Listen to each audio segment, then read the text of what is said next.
When I was 8 years old, I stood over a rice cake in a kitchen, drizzling chocolate sauce all over it to try to get something that would taste good to my brain so that I could sleep and stay within my points. My mom had just had a baby and was on a diet and trying to lose the weight. So we started Weight Watchers together because she thought it was a good opportunity to teach me how to eat right. And I have been trying to control the size of my body ever since. If you're new here, my name is Kim, and that's my rice cake story. I run the Plus Size podcast with my dear friend Kat and my husband. And we interview experts about GLP1 medications and really all of the latest treatments for the disease of obesity, type 2 diabetes, and other metabolic conditions, and even PCOS.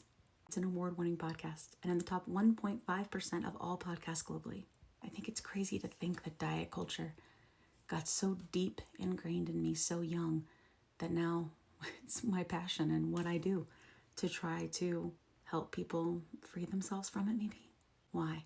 Because when I took a GLP-1 medication one day, I was downstairs and it got so quiet, I thought I had a stroke.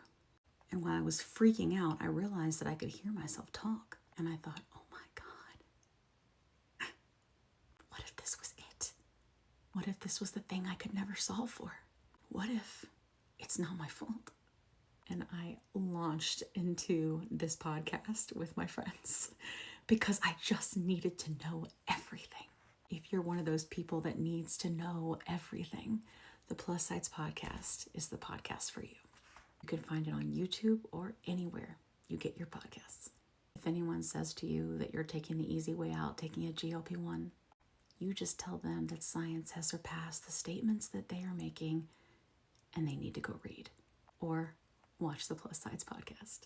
You're not alone. It's not your fault. Follow me here for more and follow the podcast on YouTube.